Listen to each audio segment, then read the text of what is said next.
Libro de Génesis, capítulo 6, versículos del 1 al 3.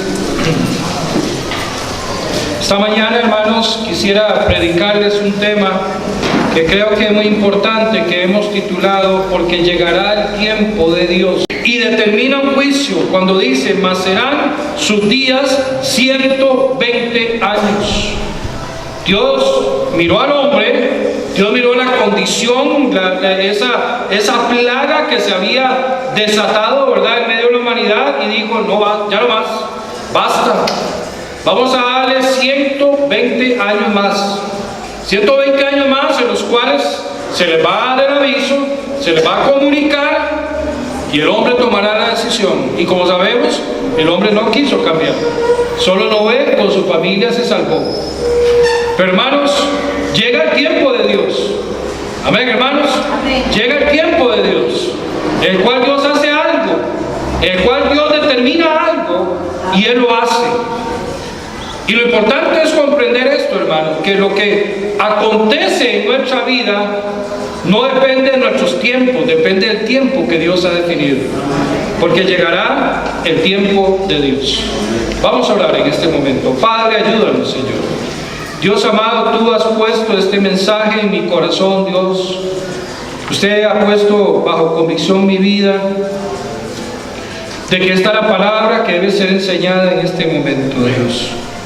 Por favor, Padre, ayúdame para que el Espíritu Santo me tome y me use, oh Dios, para que tu palabra corra y sea glorificada, para que cada mente, cada corazón, cada uno de los que estamos aquí, Señor, estemos de lleno con el mensaje que vamos a escuchar. Recibe, amado Dios, todo el honor y toda la gloria, hoy y siempre. Y que si en este lugar, si en este momento hay alguien que va a escuchar estas palabras, que aún no tiene a Cristo como el Señor y Salvador personal de su vida, oh Dios amado, le ruego que hoy sea el día de salvación, que hoy sea el día en el cual tenga un encuentro personal con Jesucristo. Todo será para tu honor y gloria, Padre. En el nombre de Jesús oramos. Amén y amén. Sea tan amable, por favor, de volver a su lugar. No contenderá mi espíritu con el hombre para siempre, porque ciertamente él es carne, mas serán sus días 120 años.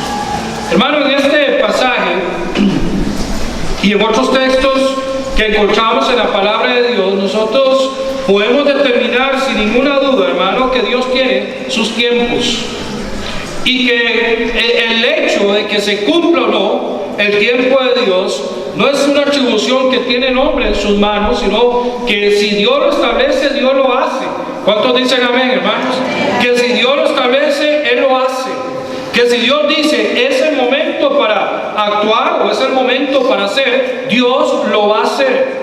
Y le digo, en esto el hombre no tiene introvisión, no tiene decisión, porque el tiempo de Dios es soberano, es perfecto, es el tiempo que nadie puede mover. Ahora, hermano, Dios en un determinado tiempo analizó detenidamente la situación de la humanidad. Lo vemos aquí en Génesis capítulo 6. Esa humanidad que Él había formado, esa humanidad a la cual Él le había dado vida, esa humanidad a la cual dotó de algunos, no de todos, pero de algunos de sus atributos innatos, es decir, propios de su persona, Dios los compartió con el hombre. E hizo la humanidad con el fin de tener un compañerismo abierto con ella, un compañerismo lindo, un compañerismo verdadero, un compañerismo transparente, hermano, y un compañerismo eterno. Amén, hermanos. Porque Dios no hizo al hombre como un ser temporal, Dios hizo al hombre como un ser eterno. Y Dios, cuando hizo al hombre, hermano, cuando Dios formó al hombre, Dios lo hizo con esa idea de que eternamente estuviera en compañerismo con Él, y que ese compañerismo, que esa relación, hermano, reitero, fue una relación pura, una relación santa, como Dios, el Creador, es puro y es santo. Pero sabemos, hermano, como siempre lo hemos mencionado, que el pecado había cambiado todas las cosas. La peor desgracia del hombre es su pecado. El hombre le dio la espalda a Dios. El hombre le dio la espalda a su Creador. Pero, perdón, si nosotros vemos con cuidado nuestro texto, miramos, hermano, que no solamente el pecado había cambiado las cosas, sino que el pecado iba deteriorando aún más y más las cosas. Porque vea algo, hermano, note algo conmigo en la Biblia. No fue que el hombre pecó, ¿verdad?, desobedeciendo a Dios, y fue su único pecado. No, sino que ese pecado abrió la puerta para otros pecados.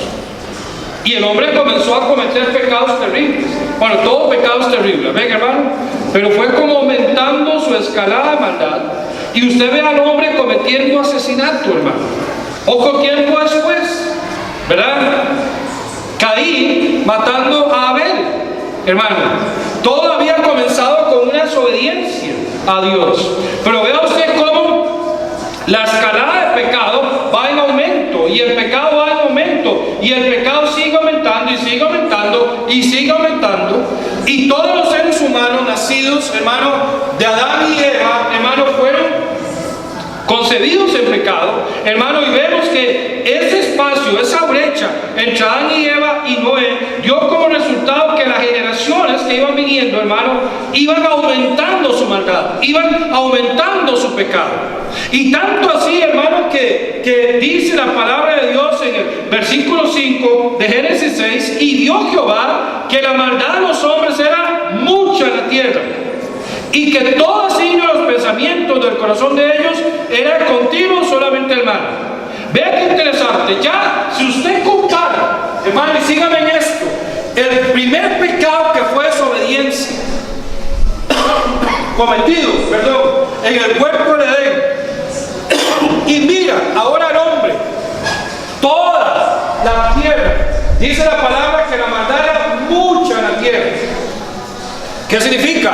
Que toda la tierra había sido inundada con el pecado. ¿Me están siguiendo, hermanos? Era mucho en la tierra. Pero no solamente era mucho en la tierra, sino que también era mucho en el corazón del hombre. Porque dice que todo designio, todo pensamiento, toda intención del corazón del hombre era ¿hacia dónde? Hacia el mal. Entonces, literalmente podemos decir, hermano, que todo había sido afectado por el pecado. Pero no solamente afectado por el pecado, sino que, reitero, la escalada de aumento era muy grande, y aumentando, y aumentando, y aumentando. Y Dios miró al cielo y dijo: no más. Llegó el tiempo de Dios y Dios dijo: no más. El hombre no va a seguir haciendo lo que quiere. El pecado había cambiado todas las cosas. Entonces, hermano, lo que nosotros encontramos en el capítulo 6 de Génesis es una triste descripción, hermano, de la decadente condición espiritual de la humanidad, que ya no solo se había apartado de Dios, sino que, reitero, seguía en una continua decadencia espiritual, involucrándose en más y más y más pecados.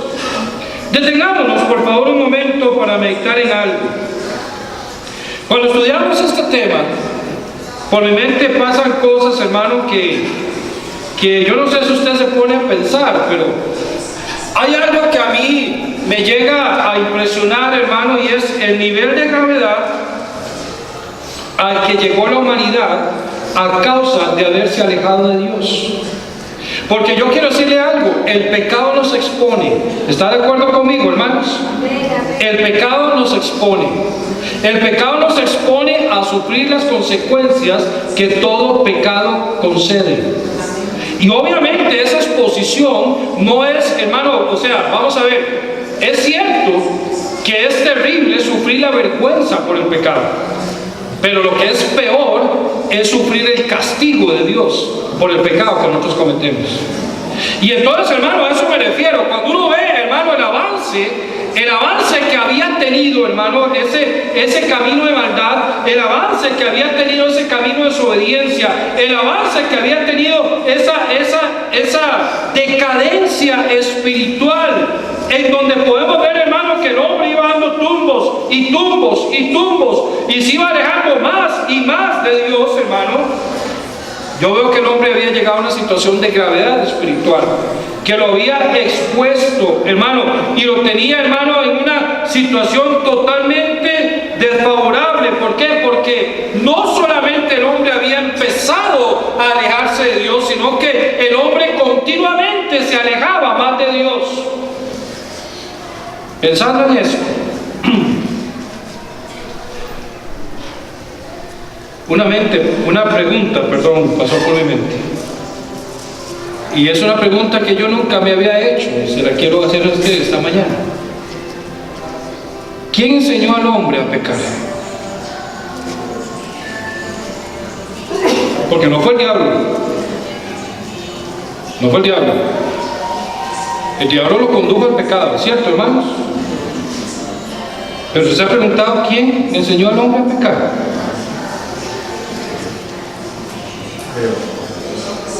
Es una interesante pregunta, ¿no le parece? O sea, se lo va a plantear de esta manera. El hombre miente. Pero ¿quién dijo al hombre que podía robar?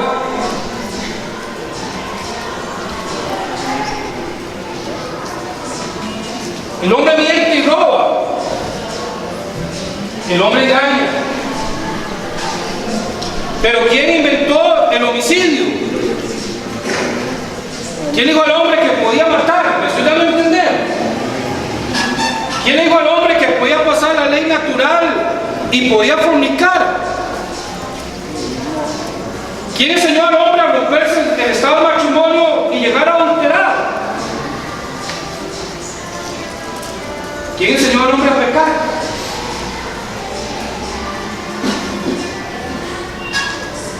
Por eso le digo, hermano, que el pecado es algo decadente. El hombre cuando pecó, cuando abrió las puertas al pecado, no tenía ni idea de lo que se estaba metiendo. Repito, se estaba metiendo en la peor desgracia de su vida. ¿Verdad que sí, hermanos? Porque en la misma carne, hermano, la misma concupiscencia que comenzó a desarrollarse y a crecer en él, fue la que fue conduciendo al hombre a pecados peores, hermano. Y hoy en día nosotros vemos de que la humanidad hace cosas que uno dice, Dios mío, ¿cómo es posible que se hagan? ¿Verdad que sí, hermanos? ¿Cómo es posible que se hagan? Hermano, yo me pongo a pensar de que definitivamente el hombre actúa de una manera irracional, totalmente, hermano. ¿Cómo es posible, hermano, que se permiten relaciones sexuales en un adulto con un niño de 5 o 6 años? ¿Cómo es posible, hermano, de que se permita, bueno, no se permite, pero el hombre en su maldad, hermano, toma a una criatura viva, a un hombre, una mujer, hermano, si lo duerme, lo medio duerme, hermano, y le hace heridas para sacar sus órganos para venderlos? ¿Cómo es posible, hermano, que haya cartas blancas? ¿Cómo es posible que se secuestren niños en un país para venderlos en otro? Esa es la humanidad. Pero ¿quién enseñó al hombre a pecar? Es la misma concupiscencia del corazón del hombre.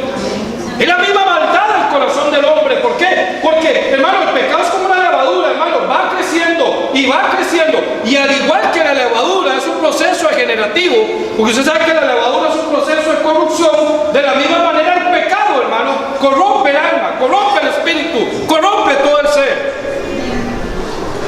Y entonces, hermano, Dios ve del cielo al hombre y lo ve totalmente separado de él, corrupto, a más no poder. Todo el mundo corrupto, toda mente y todo corazón corrupto. Y Dios dice, hasta aquí. De nuestro ejemplo, hermanos, que yo honestamente no quiero predicar todo el mensaje sobre Génesis 6, solamente lo tomo como el ejemplo, la base.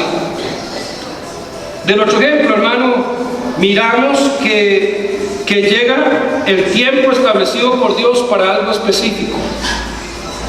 Dios establece su tiempo para algo específico. Y quiero mencionar rápidamente, hermano, a mí me gusta dar la cantidad de puntos que tengo.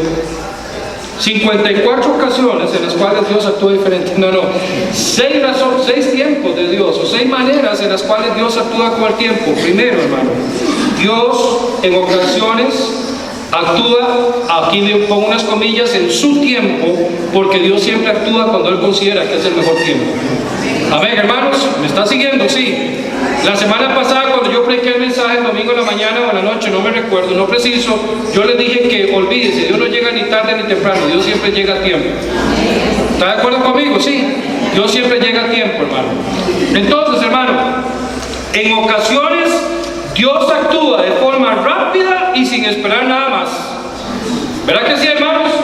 Dios dice, ¿es ahora o ahora? Es decir, el hombre hace algo que es digno de su vida y actúa. Por ejemplo,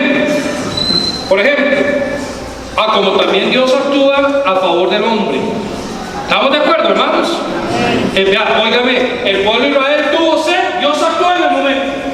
Sacó agua de la roca. ¿Está siguiendo, hermanos?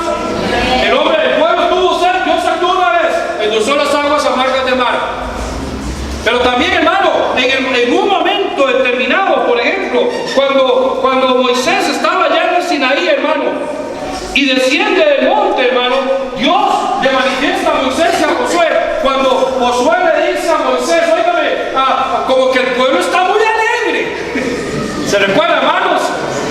El pueblo está muy alegre. Claro, se tenía un fiestón pagano, hermanos, por el becerro. ¿Me están siguiendo? Sí. Josué, si yo digo como grito de guerra, no, yo digo un fiestón, dice Moisés. Un fiestón. Y cuando bajan, hermanos, Dios actuó una vez. Dios puso corazón de Moisés, mueran el becerro, ¿se recuerdan? Y dieron de beber a esta generación perversa. Y muchos sufrieron las consecuencias por su pecado. Hay momentos en los cuales Dios actúa una vez. Entonces, hermanos, por eso le digo que ese es el primero. Ahorita sigo con los otros 5. Por eso le digo que cuando uno peca se expone.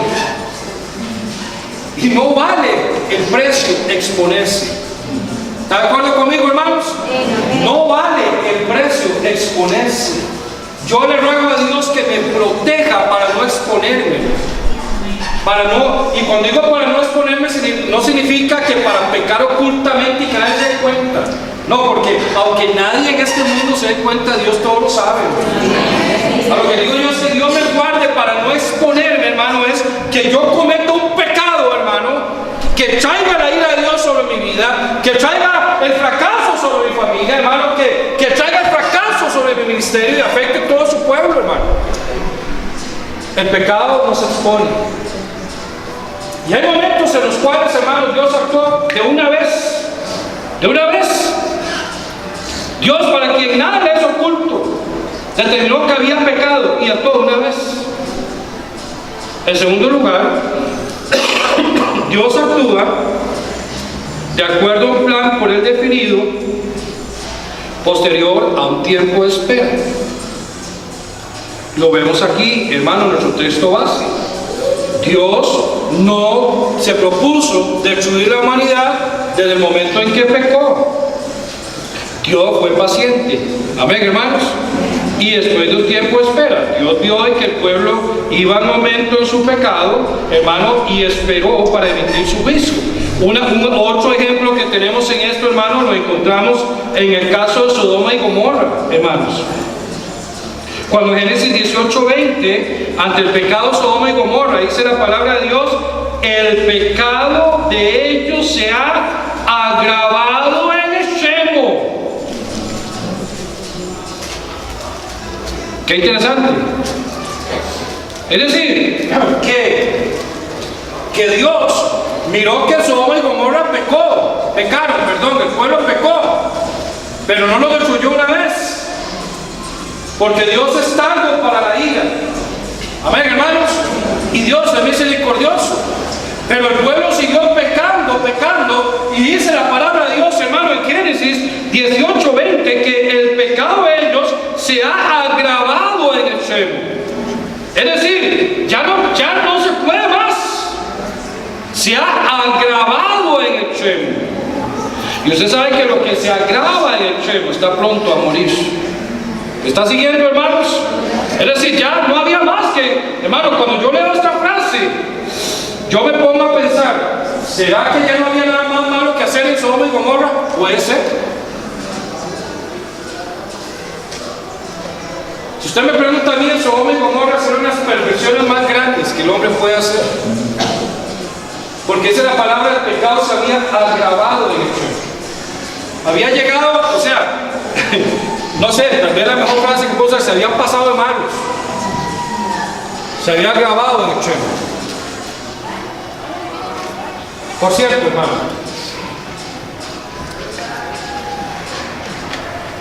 ya el pecado en sí es algo grave. ¿Me está siguiendo, hermanos? No minimicemos el pecado. Ya el pecado en sí es algo grave. Es como que usted califique los pecados. Los pecados, pecado. Y yo le voy a decir algo, usted no sabe cuál va a ser el pecado que desborde la copa de la ira de Dios. ¿Qué va a ser la última gota que ocasione que la ira de Dios se desborde? Usted no sabe. Y esa es la posición, vamos a ver, voy a usar una palabra que no suena ofensiva, pero ese es el absurdo de la persona que vive rebelde contra Dios, de que está jugando con Dios cada día, o está tratando de jugar con Dios cada día y dice, no, yo puedo involucrarme en este pecado porque nada va a pasar. No es que nada va a pasar, es que Dios es paciente, pero habrá una gota que desborde el vaso. El pecado ya en sí es grave, pero hermanos, sí se puede llegar a una gravedad espiritual. Y Sodoma y Gomorra llegaron a una gravedad espiritual.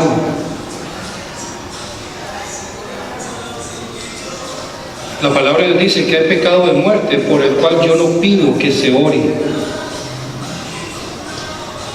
Y a mí me han preguntado, pastor, ¿hay pecado de muerte? Sí, hay pecado de muerte. Hay pecados que usted y yo podemos cometer y recibimos el perdón y seguimos viviendo. Pero hay pecado de muerte que usted recibe el perdón, pero se va.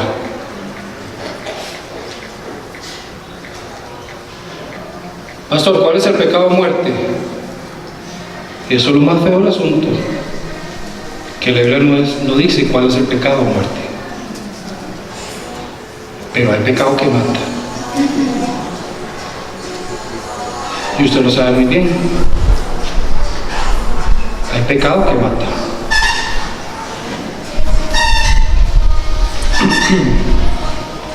Tercer tiempo, o tercer aspecto, tenemos de que en primer lugar, en ocasiones Dios actúa de forma rápida y sin esperar nada.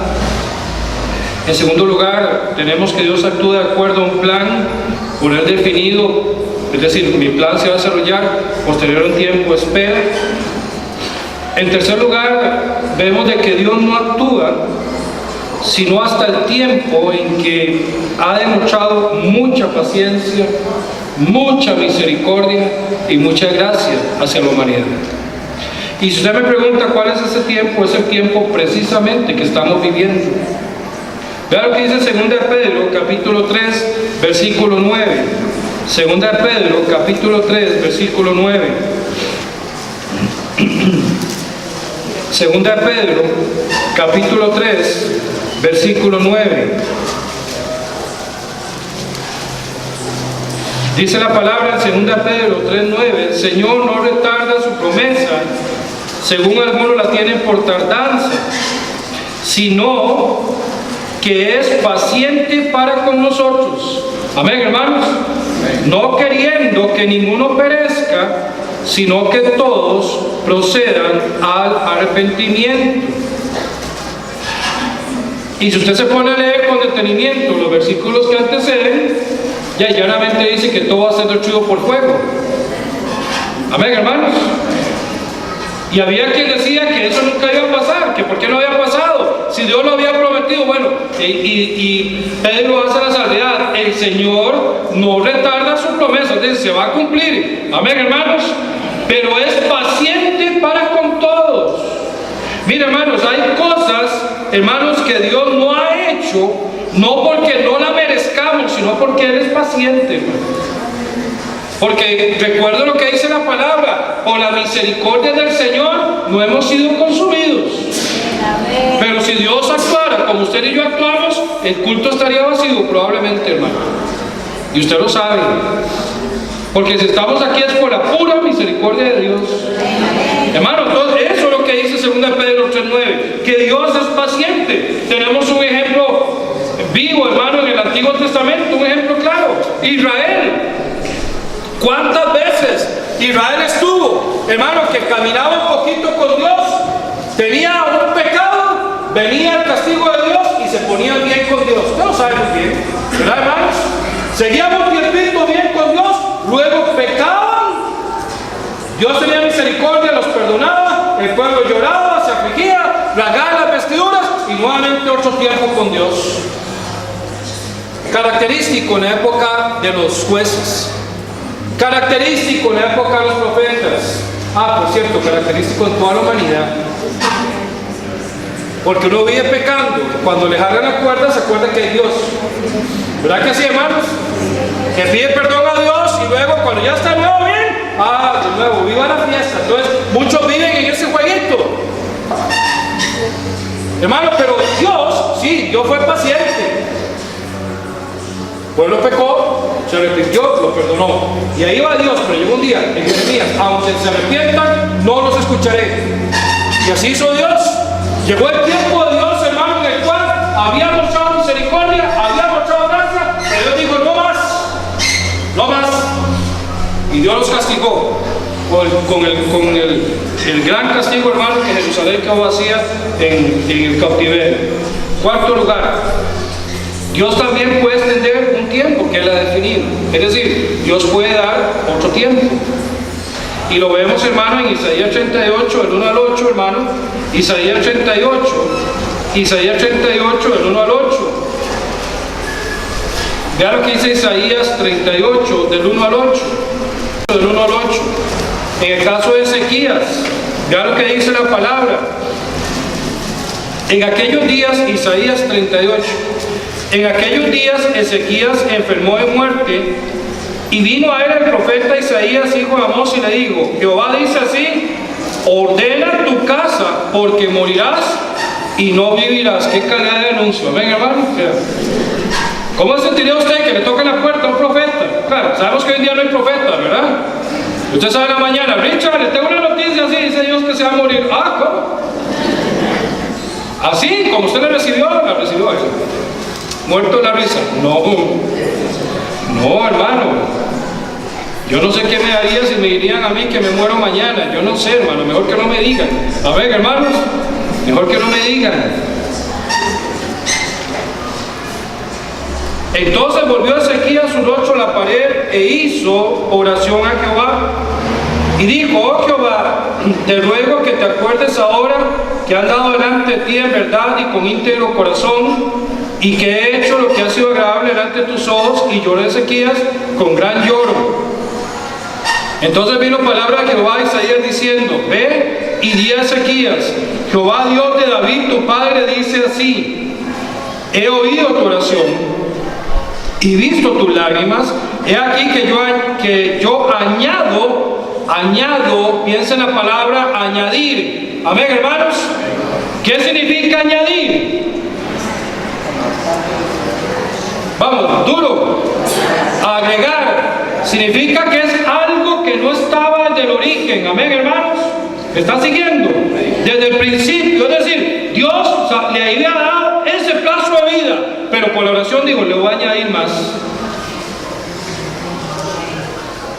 Yo añado tus días 15 años. Bueno, Y te libraré a ti y a esta ciudad de mano del rey de Asiria, y a esta ciudad ampararé, y esto te será señal de parte de Jehová, que Jehová hará esto que ha dicho. He aquí, yo haré volver la sombra por los grados que ha descendido con el sol. En el reloj acá 10 grados atrás, y volvió el sol 10 grados atrás, por los cuales ya había descendido. Él tenía que morir en el tiempo de Dios, pero Dios le dio 15 años más. Dios también puede extender el tiempo que Él ha definido. En quinto lugar, me queda este y otro más. Dios concede bendición abundante a la humanidad en su tiempo. Amén, hermanos. Dios concede bendición abundante a la humanidad en su tiempo. Y definitivamente, hermano, aquí he hecho mano al tiempo que estamos viviendo, el tiempo del nacimiento de Cristo. En Mateo 1, 22 y 23, Mateo capítulo 1, 22, 23, dice la palabra en Mateo 1, 22 al 23, todo esto aconteció para que se cumpliese lo dicho por el Señor por medio del profeta cuando dijo: he aquí, una virgen concebirá y dará a luz un hijo, y llamará su nombre Emmanuel, que traducido es Dios con nosotros. El tiempo para bendecir a la humanidad se cumplió.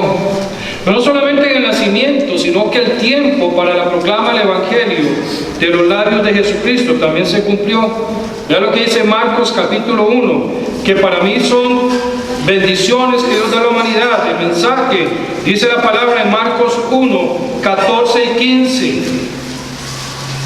Después que Juan fue encarcelado, Jesús vino a Galilea predicando el Evangelio, el reino de Dios, diciendo: el tiempo se ha cumplido.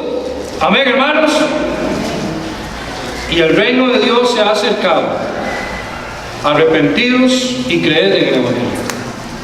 Dios manda a Juan, prepara el camino, llega el tiempo de Dios. ¿Y cuál fue el tiempo de Dios? La señal, que Juan fuera encarcelado.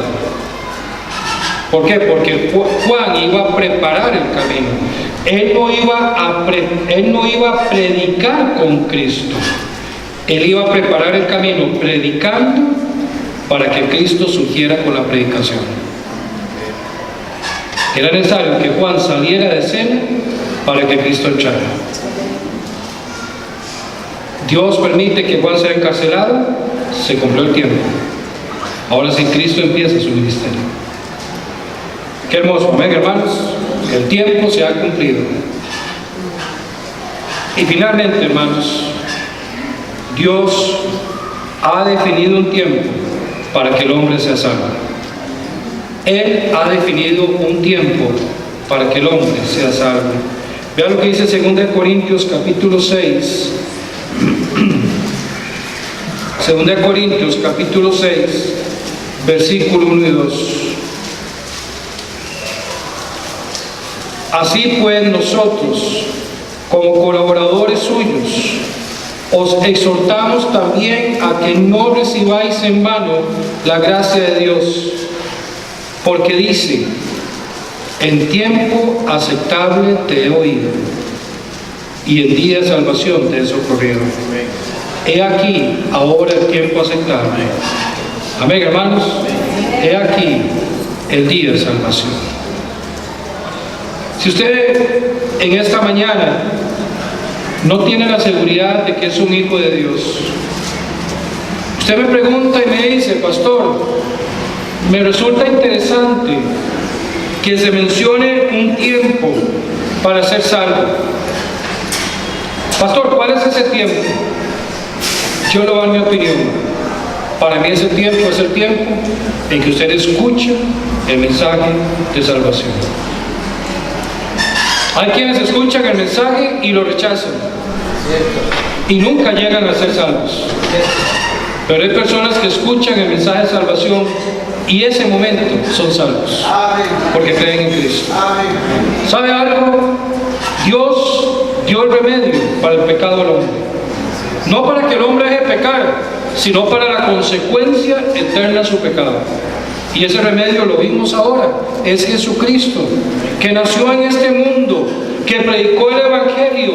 ¿Y cuál es el Evangelio? El Evangelio es precisamente que Cristo murió conforme a las escrituras, y que fue sepultado conforme a las escrituras, y que resucitó conforme a las escrituras. Así es como Pablo define el Evangelio en 1 Corintios 15, 3 y 4. Este es el Evangelio que usted escucha en este momento. Hoy es el día de salvación para todo aquel que quiere mirar a Cristo como su único y suficiente Salvador personal. Y por cierto, es el único a quien podemos mirar, porque en ningún otro hay salvación, porque no hay otro nombre bajo el cielo dado a los hombres en el cual podamos ser salvos, solamente en el nombre glorioso de Jesucristo. Si usted en esta mañana no tiene a Cristo como su Señor y Salvador personal, hoy es el día de salvación. Dios ha preparado este momento como una cita divina para usted, para que usted tenga un encuentro personal con Cristo. Yo espero en Dios que usted no salga de este lugar sin absoluta seguridad de saberse hijo de Dios. Vamos a orar. Incline por favor su rostro, cierre sus ojos. Vamos a hablar con nuestro Dios. Amado Padre eterno, le damos las gracias, Señor, por sus tiempos, porque Dios, usted ha planeado todas las cosas perfectas. Usted no se equivoca, oh Dios. Y usted, Dios, en diferentes momentos de la humanidad ha actuado con la humanidad, a veces con la rigurosidad inmediata que se requiere, otras veces con paciencia y misericordia y gracia. Has actuado para bendecir y has actuado para castigar, Dios. Pero gloria a tu nombre, porque has actuado con misericordia y gracia al enviar a Jesucristo a morir por nuestros pecados, Señor. Dios, y en este momento hay personas que necesitan salvación, ruego por ellas, Padre, para que miren a Cristo y se entreguen a Él con todo su corazón. Pueblo de Dios, por favor, orando en este momento. Y usted que no tiene la seguridad de que es un hijo de Dios, usted que no tiene la seguridad de que al morir va al cielo, escúcheme bien, hoy es el día aceptable, hoy es el día de salvación. Le aseguro que no es accidente, que no es casualidad que usted esté aquí escuchando esta palabra. Es porque el Señor quiere salvarle, es porque el Señor quiere perdonar su pecado, es porque el Señor quiere limpiarle de toda su maldad. Habrá alguien en esta mañana que me dice: Pastor Ricardo, yo quiero que con la Biblia abierta me hablen de Cristo. Yo no tengo la seguridad de que al morir voy al cielo. ¿Sabe? El único que puede dar esa seguridad se llama Jesucristo. ¿Por qué en esta mañana no viene y se entrega a Él? ¿Por qué en esta mañana no viene y nos permite que con la Biblia abierta le guiemos con la palabra de Dios, no con lo que nosotros decimos, sino con la palabra de Dios, a que usted llegue a comprender el remedio de su vida, el remedio para su vida, la salvación que Dios le ofrece en Cristo? Si hay alguien que me dice: Pastor, yo quiero que me hablen con la Biblia de cómo ser un hijo de Dios, levantaría su mano y con mucho gusto un consejero, una consejera se acerca a su lado y le habla al Señor. Solamente levante su mano. Hay alguien así que me dice: Pastor, yo no tengo la seguridad de que al morir voy al cielo, pero en esta mañana yo quiero y yo necesito salvación. Yo necesito salvación. Hay alguien que levanta su mano. No tenga pena, no tenga vergüenza. Estamos aquí para ayudarle. Estamos aquí para que usted salga con la bendición más grande de saber que es un hijo de Dios. ¿Hay alguien así? ¿Levantaría su mano? ¿Hay alguien así? Levante su mano bien en alto, donde podamos verla, donde los consejeros puedan verla y puedan llegar a su lado y le hablen de Cristo. ¿Hay alguien así? ¿Levantaría su mano? Amén. Tenemos una joven atrás. Tenga su mano levantada. Elga, si me ayudas, Elga, o una hermana atrás. Gracias, que me ayude. Amén. Gloria a Dios. ¿Hay alguien más? Pastor, yo necesito salvación. Como esta muchacha está levantando su mano. Si usted necesita salvación, levante su mano. Levante su mano. No endurezca su corazón. Permita que el Señor le salve. Hay alguien más que me dice: Pastor, yo no tengo la seguridad que al morir voy al cielo. Como esta jovencita ha levantado su mano. Si usted necesita salvación, levante su mano. la veremos y con la Biblia abierta le hablaremos del Señor Jesucristo. ¿Hay alguien que levanta su mano y dice de esta manera: pastor, yo necesito salvación? ¿Hay alguien así? ¿Hay alguien así? ¿Levantaría su mano? ¿Levantaría su mano alguien más? Solamente levante su mano como una señal. Como una señal, queremos reconocerle, queremos reconocer su decisión. Solamente levante su mano, levante su mano. ¿Hay alguien más? ¿Algún otro, alguna otra? ¿Hay alguien más? Hablando con los hijos de Dios, con todos los que hemos conocido a Cristo como Salvador personal, qué importante es reconocer que Dios es un Dios de tiempos, que Él va a hacer su voluntad a su tiempo.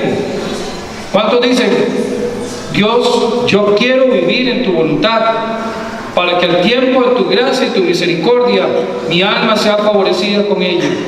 Yo quiero tu bendición sobre mi vida por obedecerte. ¿Cuántos dicen y levantan su mano como un testimonio de que ese será su propósito? Amén. Muchas manos levantadas. Bendito el Señor. Amén. Muchas manos levantadas. Gloria a Dios, gloria a Dios. El tiempo de Dios va a llegar. Amén. Gloria a Dios. Dios le bendiga, Dios le bendiga, Dios le bendiga. Puede dar su mano, hermano. Amén. Dios los bendiga. Nos ponemos en pie para orar, hermanos, para orar. Yo quiero invitarle a usted que si todavía no tiene a Cristo como Salvador personal, le busque en esta mañana. Por favor, no salga a este lugar sin buscar el consejo de alguien, que con la Biblia le guiemos al Señor Jesucristo.